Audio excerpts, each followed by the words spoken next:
নমস্কার, আমি অ্যাস্ট্রোলজার বৈশালী সরকার।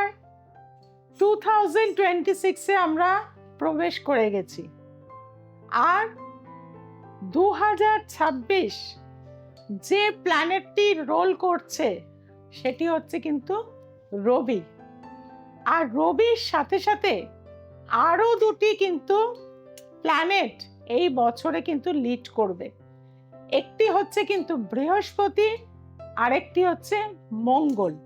যেহেতু ভারতবর্ষের মঙ্গলের বছর চলছে এবং মঙ্গলের মহাদশা চলছে, এবং তার সাথে সাথে বিক্রম সম্বত মতে রাজা হচ্ছে কিন্তু বৃহস্পতি আর মন্ত্রী হচ্ছে কিন্তু মঙ্গল।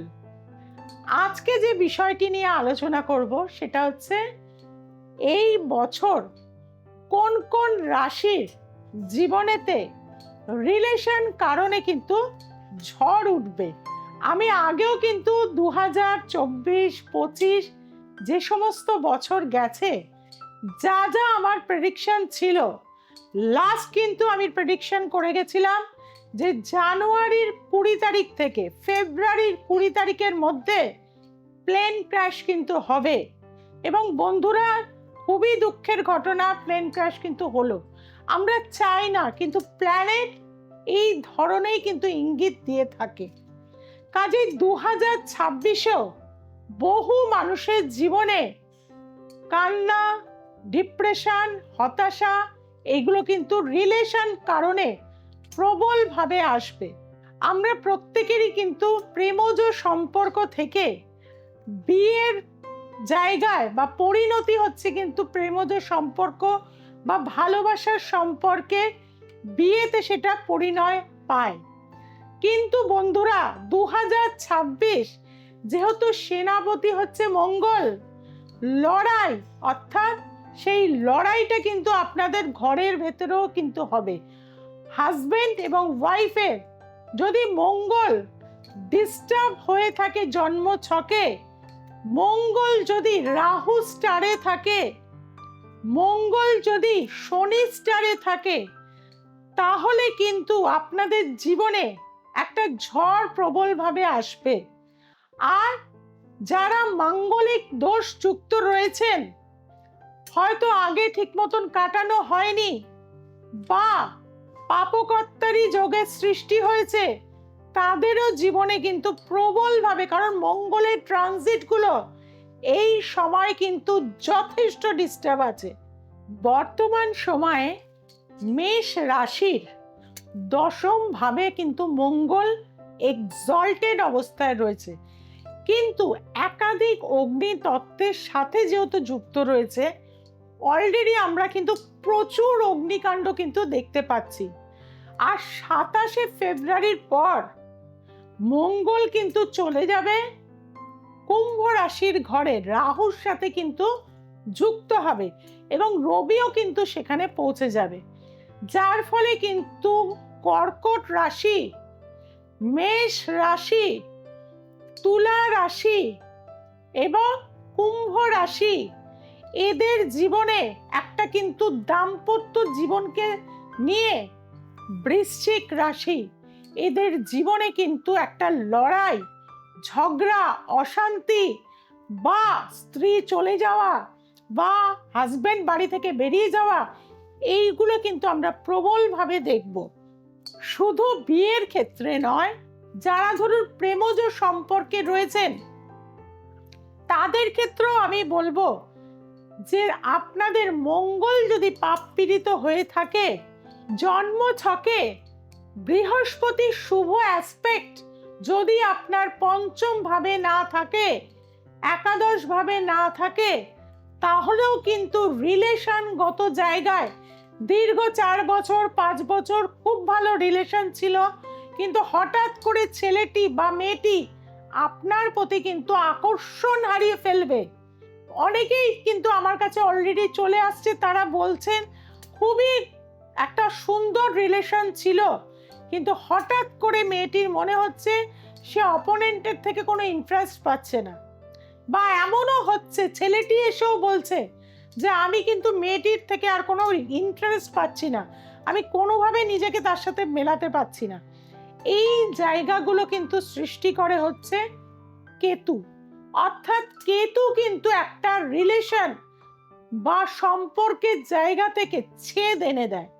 এবং ন্যাচারাল জোডিয়াকের পঞ্চম স্থানে সিংহ রাশির ঘরে রয়েছে কিন্তু কেতু মহারাজ। আর এই কেতুকে আমরা কিন্তু ধরি কিন্তু মঙ্গলের ন্যায়। কেতু কিন্তু মঙ্গলের মতন কিন্তু আমাদের ফল দিয়ে থাকে, আর রাহু কিন্তু আমাদের শনির মতন ফল দিয়ে থাকে। কাজেই পঞ্চম ভাবে যেহেতু কেতু রয়েছে, 2026 সালে মেষ রাশি মেষ লগ্ন, মিথুন রাশি মিথুন লগ্ন, তুলা রাশি তুলা লগ্ন, কন্যা রাশি কন্যা লগ্ন এবং মীন রাশি মীন লগ্ন যারা রিলেশনে ছিলেন তাদের কিন্তু বিচ্ছেদের যোগ প্রবলভাবে রয়েছে। অলরেডি যারা আমার অনুষ্ঠানটা দেখছেন তারা নিজেরাও নিজেদের জীবনের সাথে রিলেট করতে পারছেন যে হ্যাঁ, আমি এই প্রবলেমের মধ্যেই আছি। বন্ধুরা, ন্যাচারাল জোডিয়াকের সপ্তম ভাব, কালপুরুষ চক্রে আমরা সপ্তম ভাবকে দেখে থাকি হচ্ছে শুক্রের ঘর, অর্থাৎ তুলার ঘর, পার্টনারের ঘর। আর আপনার জন্ম ছকে যদি শুক্র পাপ পীড়িত হয়ে যায় বা একাধিক পাপগ্রহ দৃষ্ট হয়ে যায় বা একদম নিচস্থ শুক্র রয়েছে একদম কম ডিগ্রিতে, তাহলে কিন্তু দেখা যাবে রিলেশন, ভালোবাসা, একে অপরের প্রতি কমিটমেন্ট নষ্ট হয়ে যাবে 2026-এ। এবং মঙ্গল যে পরপর এই যে ট্রানজিট গুলো মকর, কুম্ভ, মীন, মেষ, বৃষ, এই যে যাবে প্রায় আমাদের কিন্তু জুলাই আগস্ট মাস পর্যন্ত ভীষণভাবে রিলেশনগত জায়গা নিয়ে বিচ্ছেদ, কোর্ট কেস, মামলা, মকদ্দমা প্রবল বাড়বে। কারো হয়তো এক সপ্তাহ বিয়ের পরেই কিন্তু ডিভোর্সের জায়গা আসবে, আবার কারো 21 বছর 23 বছর বিয়ের পরেও কিন্তু দেখা যাবে বিচ্ছেদের কানেকশন কিন্তু আসবে। আর যদি আপনার জন্ম ছকে এই যোগ থাকে, অর্থাৎ মঙ্গল অশুভ তার দশা আসা, বা জন্ম ছকে রাহু সপ্তমে বা কেতু সপ্তমে তার দশা পড়ে যাওয়া বা অন্তর্দশায় আসা, তাহলে কিন্তু দেখবেন জীবনে কিন্তু প্রচন্ডভাবে ডিস্টার্ব পাবেন। আর কারণ হচ্ছে মঙ্গল হচ্ছে আমাদের কিন্তু লড়াইয়ের জায়গা আর আগুনের জায়গা। বাড়িতেও কিন্তু আমাদের যদি অগ্নিতত্ত্ব সঠিক জায়গায় না থাকে, যদি দাম্পত্য জীবনের যেখানে হারমোনি সেইখানে যদি থেকে থাকে আপনাদের অগ্নি, তাহলে কিন্তু দাম্পত্য জীবনে চরম অশান্তি, মারামারি, গালিগালাজ প্রবলভাবে হবে। একে অপরকে সহ্য করতে পারবেন না, কেউ কাউকে মানিয়ে নিতে পারবেন না। প্রচুর অনুষ্ঠান করে হয়তো বিয়ে করেছেন, প্রচুর অনুষ্ঠান করে ফটো সেশন করেছেন, কিন্তু সেই জিনিসগুলো আজকে কিন্তু অতীত হয়ে যাবে, কারণ গ্রহ কিন্তু কাউকে ছাড়ে না। কাজেই বন্ধুরা, সামনেই কিন্তু মহাশিবরাত্রি, যেটা কিন্তু আমরা ছোটবেলা থেকে কিন্তু করে আসছি আর জানি ভগবান শিব দেবাদিদেব মহাদেব তন্ত্রের স্রষ্টা। আর এই শিবরাত্রি যোগে যদি সঠিক নিয়মে বাবা আর মায়ের যে যোগ 16ই ফেব্রুয়ারি, এই যোগে যদি আপনারা আপনাদের জন্ম ছকে অশুভ গ্রহদোষ যদি খণ্ডন করতে পারেন, তাহলে কিন্তু আপনারা অবশ্যই সুফল লাভ করবেন। এই মানে prevention is better than cure, ঝড় ওঠার আগেই সেটা কিন্তু নির্মূল হয়ে যাবে। অর্থাৎ অনেকেরই কিন্তু এখন পেপার, সোশ্যাল মিডিয়া সব খুললে আমরা সেলিব্রিটি থেকে সাধারণ মানুষ সবাইকে দেখছি, কারো বউ পালিয়ে যাচ্ছে, কারো বর অন্য কারোর সাথে সংসার করছে, নানান রকম জিনিস দেখতে পাচ্ছি। কিন্তু আপনার জন্মছকে এই ধরনের কানেকশন আছে কি? তাহলে কিন্তু আমি চলে যাব প্রতিবারের মতন এবারেও শিবরাত্রিতে কিন্তু Tarapith মহাধামে।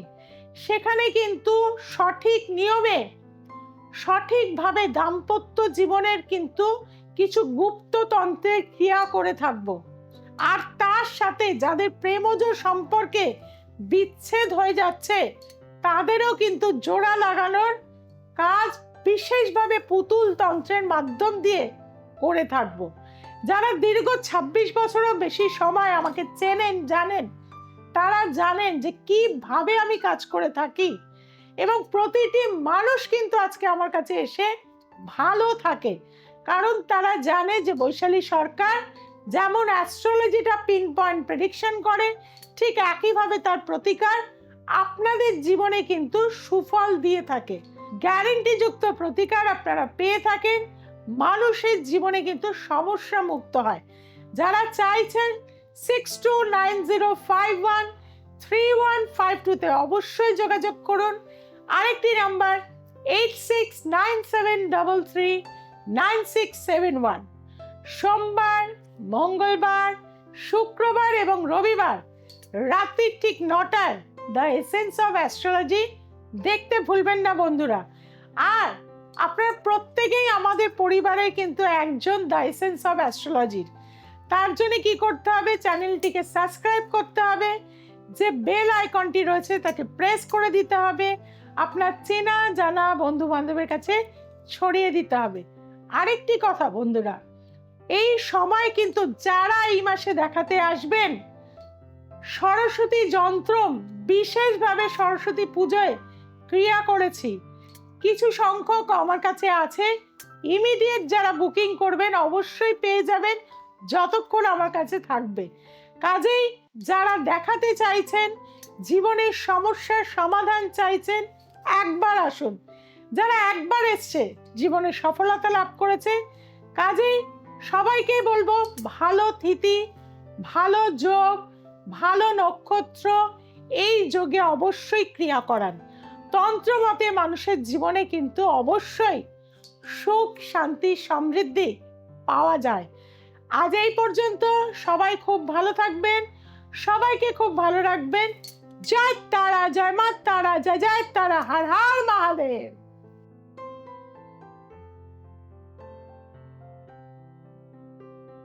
High, I am Rakesh Sarkar. আমি বেহালা চেম্বারে বৈশালী ম্যাডামকে দেখিয়েছিলাম 3 বছর আগে।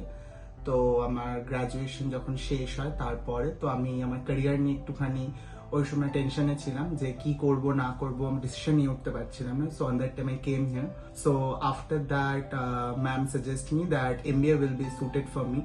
So according to her I chose an MBA. দেন আমি MBA করি, আমার MBA কমপ্লিট হয়, লাস্ট ইয়ার এটা কমপ্লিট হয়ে আমি ভালো প্লেসমেন্ট পাই। এই মোমেন্টে আমি HR এ রয়েছি একটি নামকরা কোম্পানিতে। আমার অনেক প্রবলেম ছিল, কিছু মেন্টাল প্রবলেম ছিল, অ্যাংজাইটি ইস্যু ছিল, তো আমি রেমেডি করাই। রেমেডিতে আমি একটা excellent result pi. I am very much satisfied. What ever problem I have on that time, all are fully solved and recovered. So আবারও আমি একবারে এসেছি কিছু প্রমোশন রিলেটেড প্রবলেম নিয়ে, তো আশা করছি সেটাও হয়ে যাবে। আর ওই সময় তো আমি এক্সিলেন্ট একটা রেজাল্ট পেয়েছিলাম। তো আমাকে অনেক রকম প্রবলেম যে কোনো কিছু হলেই আমি আসি বা অনলাইন কনসালটেন্সি করি, তো সবকিছুতে আমি পজিটিভ ফিডব্যাক পেয়েছি। তো now she is my guider. And যে কোনো সমস্যায় যদি আপনারা থাকেন, যদি মনে হয় যে সলভ করবেন, সঠিক গাইডেন্স পাচ্ছেন, একবার আসতে পারেন, definitely will get a good result. Thank you.